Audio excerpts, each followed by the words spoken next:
please welcome the Reverend John Revell.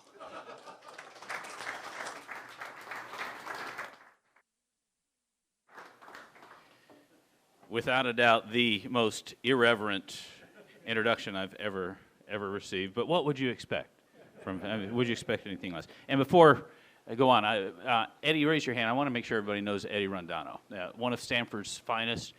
Stanford police did a dash cam video featuring Ed, but Ed misunderstood the lyrics. Instead of shake it off, he thought it was take it off. And it got ugly, and so they just decided not to release it. And I, for one, am very grateful that they did not. All right, shifting gears. Derek Van Rensburg shared a couple of weeks ago, powerfully. Oh, you're actually going to turn it on. We have the timer Nazi here. He says 30 minutes, period. So, thank you. You're wise. You're smart. Derek shared a couple of weeks ago from the book of Esther, and he did a wonderful job of going through the life of Esther, the accounts of Mordecai, all of those events, and it was very, very powerful, and I was blessed by it. What I'd like to do this morning is share a 21st century illustration that backs up all of the truths. If you're like me, you have encountered times where you've wondered if God is really aware, if God knows what's going on, if God is active, if he really has his hand on you, or are you wandering, drifting off aimlessly in that nebulae and just wondering where am I going, what's happening, what's going to happen, is there some kind of direction in all of this?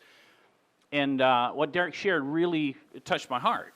And so this morning I'd like to share some of the events that have transpired over the last 4 years to show you all of those, or just an illustration of divine coincidences that have combined together to put what happened last night and what is happening with Lifeline Chaplaincy. I'm going to start with a video. What we're talking about this morning is not the content of the video. The video is going to be an illustration, and I'm going to tell you how we got to this video. So let's go ahead and watch it.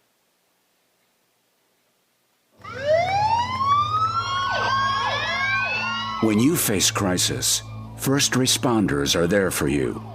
But when first responders face crisis, who is there for them? First responders face horrors that you and I can't imagine, and they do it all the time. Any single event such as these could have a dramatic impact on a person's life, yet these events are common among first responders. Those horrors can build up, and the cumulative effect can take a devastating toll on our first responders. Here are some of the results from those who see it firsthand. First responders don't get second chances. You have to be right. There's very little leeway. You don't know whether or not you're coming home every day. Sometimes we're a tea kettle, and if the steam doesn't have anywhere to go, it's going to turn inward.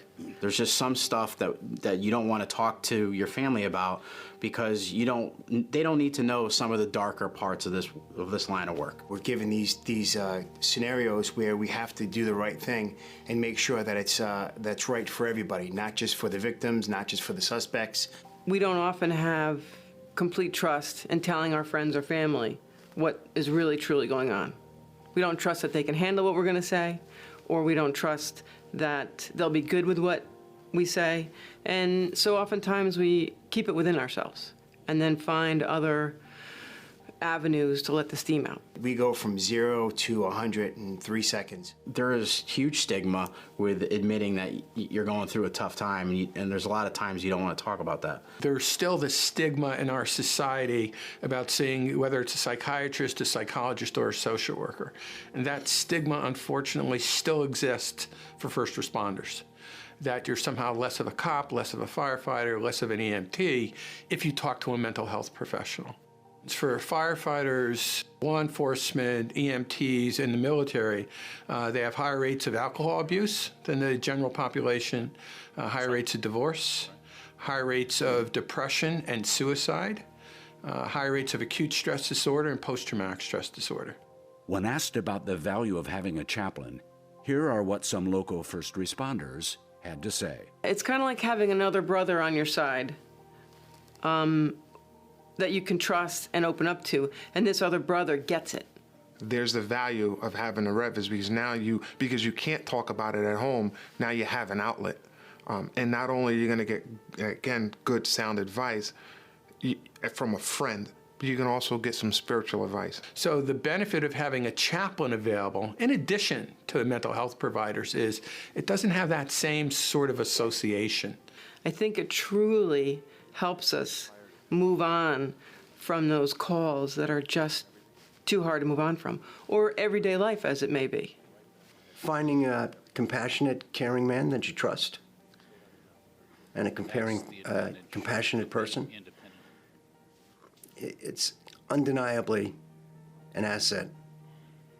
And you know he's there. He's 24/7. He's not in it for anything but to help other people.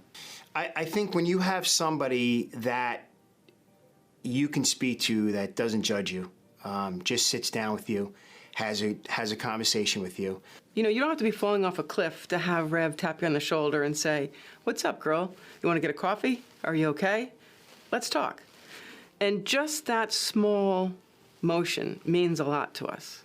The guarders of the gate, specifically cops and first responders overall, but cops, are not Teflon. They have to be supported somehow. And that mental, spiritual enrichment that they get makes them better warriors of the gate. That kettle, that steam that's building up in that kettle, it has a place to go now. And I think that that's a really important factor for first responders. The chaplain service brings in that life experience, and the communication skills, how to break the ice, how to just sit and listen. He will be there for you anytime, 24/7. And I know that from experience. You depend upon first responders to do their very best to get to the scene and control it and do the best for those that need our help immediately. That's why we're first responders. So why wouldn't you want to take care of us when we need it?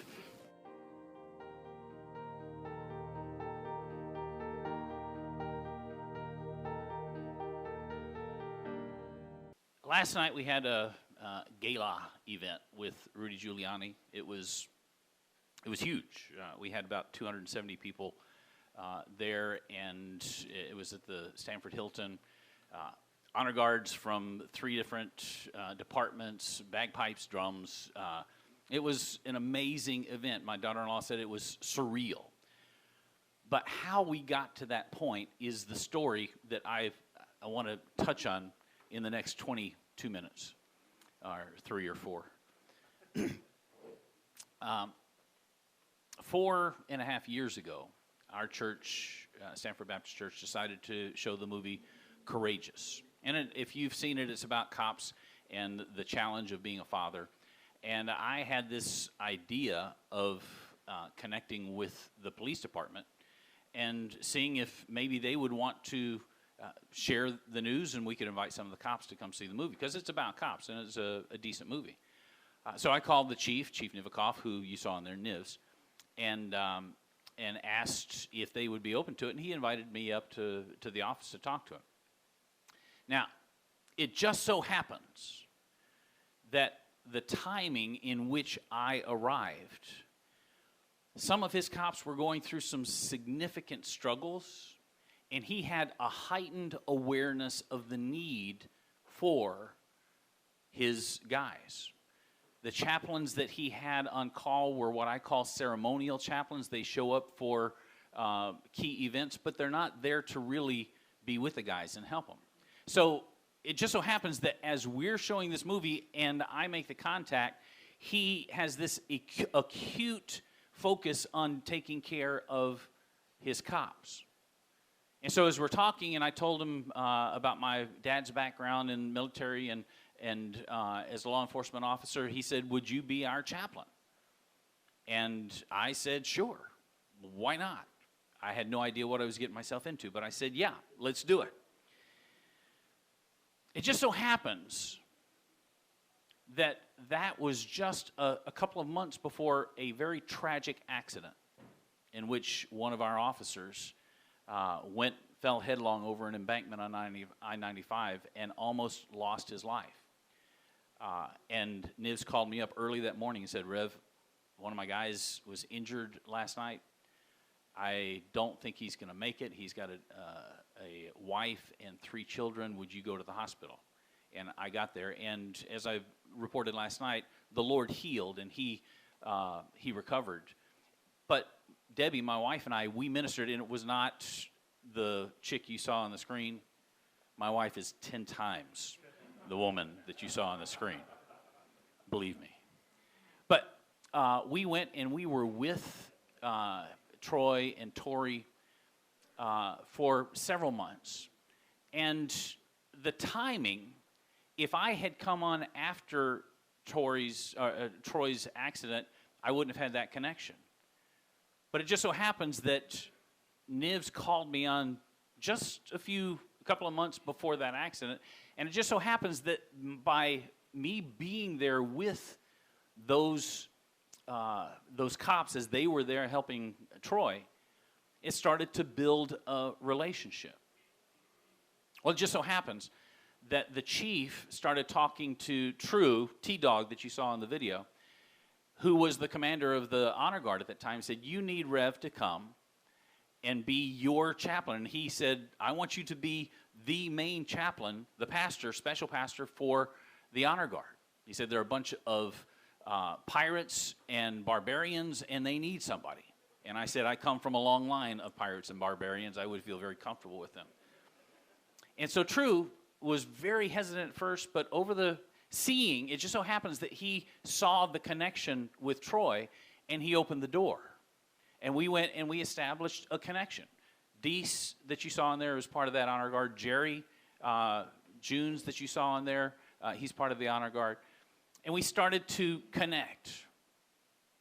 And it just so happens that they felt comfortable enough on a Thursday night when the new chief was being sworn in, that the honor guard called me and asked if I would be a part of the ceremony, march in with them in formation, and be a part of that night. And then True called and asked if I would come early and meet with them and lead in prayer.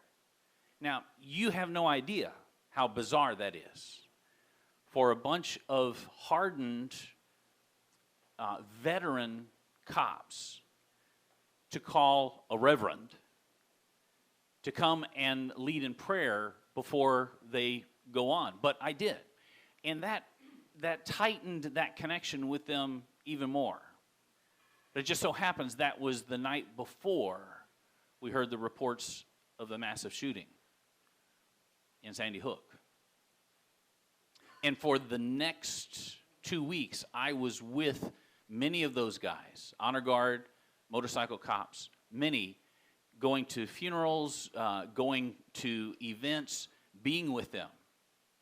And the timing was very specific. There's no accident in that. It all happened sequentially.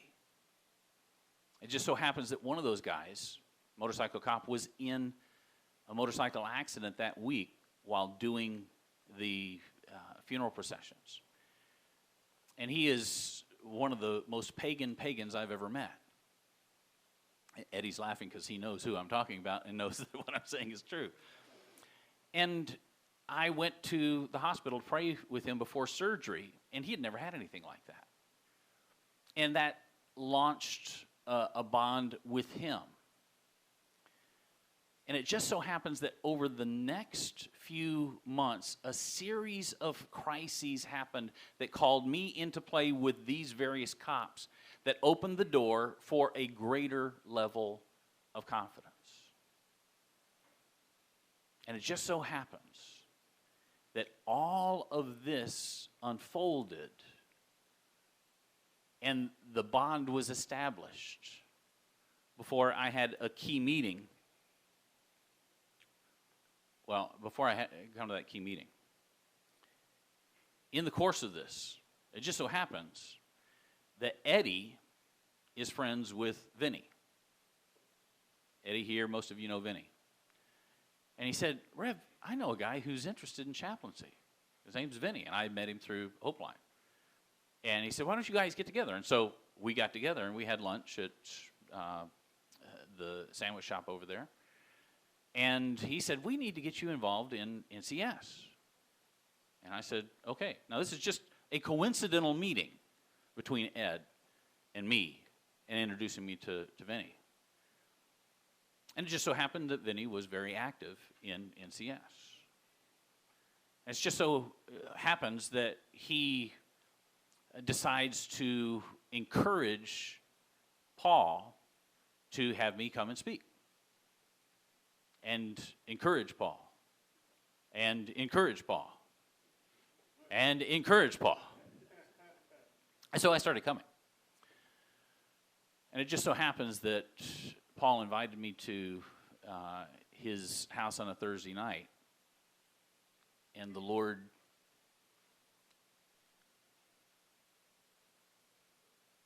ministered to me in an inexplicable way.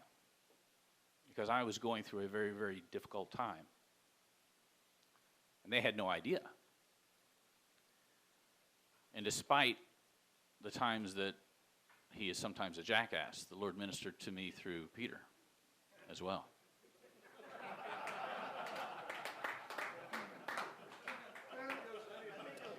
The Lord can use a jackass, okay? It's biblical. The Lord has spoken powerful messages through jackasses before, so.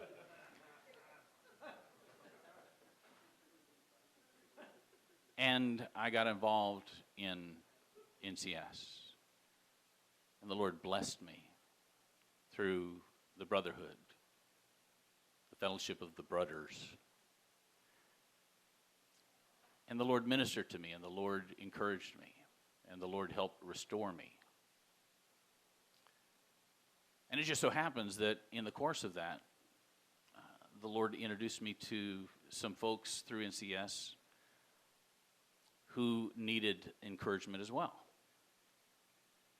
And it just so happens that one of those brothers took a real interest in Lifeline chaplaincy and decided to make a significant contribution towards the future event. And it just so happens that Paul finally caved in to Vinny and had me speak in the first session in September. And it just so happens that there was another brother there who is higher up in a Fortune 500 company. Now I think they're a Fortune 100 company as of last night. Who afterwards said, I really think our company needs to come alongside of Lifeline Chaplaincy and help support it. And I said, okay, I'm with that. And it just so happens that one of the brothers there, by the name of Rocky Progano, said, I think the Lord wants me to do video work for you as a ministry at no charge. I really feel that. That's just coincidence. I mean, it just kind of happened. Oh, okay, now I'm starting to get it. Well, a few months earlier, it just so happened that a lovely lady decided to attend church, and her name was Nancy, and her husband wasn't there, but she seemed to be felt led to be a part of the church, and she told me that she and her husband had come to a closer relationship with the Lord through Rick Warren's ministry at Saddleback. And so when he came, his name is Mike Fuji, who just so happens to be seated right here. They came and they took us out to lunch at the Fish Restaurant. And in the course of, he didn't know anything about Lifeline as far as I knew. But in the course of it, he said that he had retired from insurance but gotten back into it, commercial insurance, not Allstate. And he said that one of the things in which he had found great fulfillment was doing fundraisers for not-for-profits.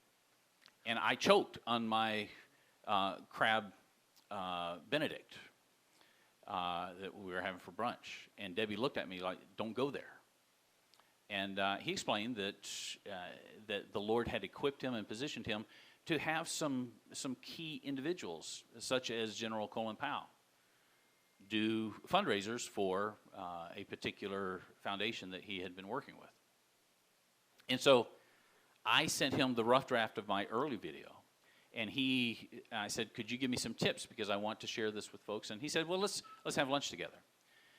And it just so happened that he really felt burdened by the Lord to take on this as a challenge, to put together a fundraiser banquet for Lifeline Chaplaincy. First thing he says, we need to get a speaker. What do you think of Colin Powell? And right on the spot, I said, well, I think he's great, but what occurs to me is Rudy Giuliani. And he said, I think we can do that. And just a couple of weeks later, he took me out to lunch and he said, I talked with Rudy's folks and he agreed to do it. Now, it just so happens that this man has had an incredible level of experience in receiving grant requests, applications, and knowing what's necessary for an application for a grant to be processed. And he said a key point of that is the video presentation. Now, it just so happens that God had brought a person who has this kind of experience into the scene when he's brought one of the premier videographers in the area, as far as I know, into the scene. So you're a guy who knows what's necessary for grants from foundations in the video, and you have a guy who knows how to put together videos, and it just so happens that he brought them together and started working on the project. It just so happens that as we're leading up to that event, Paul, who had been very supportive, shared with me that he was saddened that he was not going to be able to be at the event because it was on a Thursday night, and the following day, Friday morning, this morning, the speaker, who his name is Biggs, and I think you guys have heard of him, he was scheduled to speak on Friday morning, so he had to host the dinner for him on Thursday night. As you guys know, he does. So he wasn't going to be able to be there. And I said, okay. But as I walked away from that, I said, Lord, if you want Paul to be there, you can work it out however you wish. And Chip obviously was part of that. And I had offered the opportunity for Chip to be at the banquet.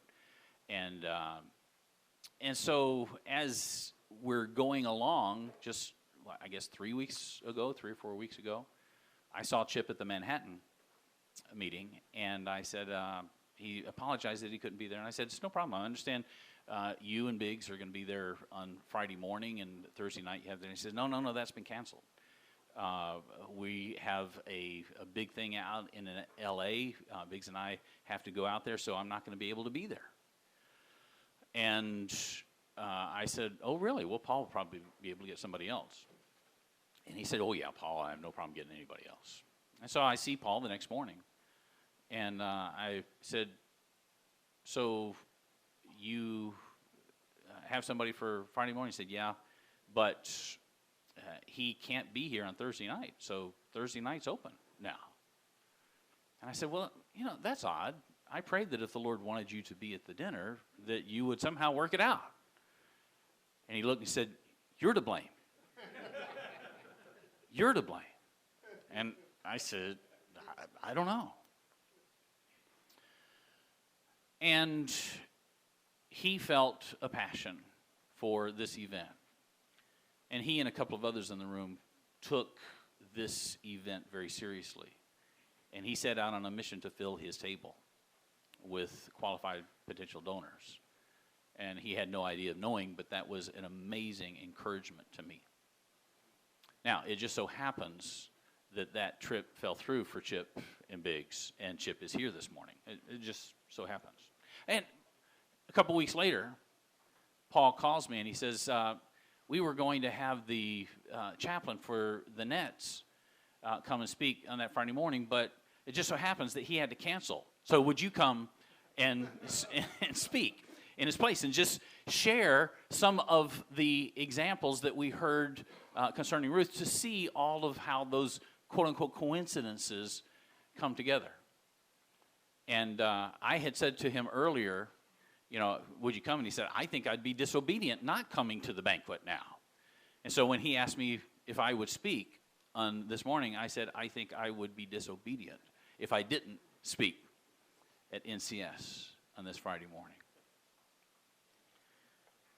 I haven't tried to count up all of those evidences of providence. But what Derek said 2 weeks ago, I wholeheartedly believe. The more of those providential sequences that you see coming together, the greater the evidence that God is at work and he is doing something. There have been several times over the last couple of years where I really wondered if God had forgotten me, if God had given up. I wondered where God was. And when you're in the middle of that and you're zoomed in, you lose sight of the larger perspective. But when you step back and you look at all of the things that God has done time and time again over the course of time, you see the reality that God is a faithful God. We need to understand that if a loving Heavenly Father would go so far as to surrender and sacrifice his own Son to pay the ultimate penalty for our redemption so that we could be reconciled to the Father and restored to a right relationship with him. If he would go that far, do you think he's going to let us just drop and wander around aimlessly, hopelessly, with no purpose? The same God who loved you enough and loved me enough to pay the penalty for my sin, my rebellion, and yours. The one who called us faithful is he, and he will make it happen. You may feel like you were wandering or that you're caught in the midst of confusion, and maybe it seems that God is silent or God hasn't been hearing your prayer. But understand, God's not confined to our perceptions. He does not conform to our parameters. He doesn't restrict himself to our comprehension. He knows what's best for us, for you, for me. And if he gave his only Son because of his love to make things right between you and him, and all we have to do is place our faith and trust in him, surrender our lives over to him, to the true King. If we do that, we are in his family, and he knows how to care for his family. If you think that God has forgotten you, think again.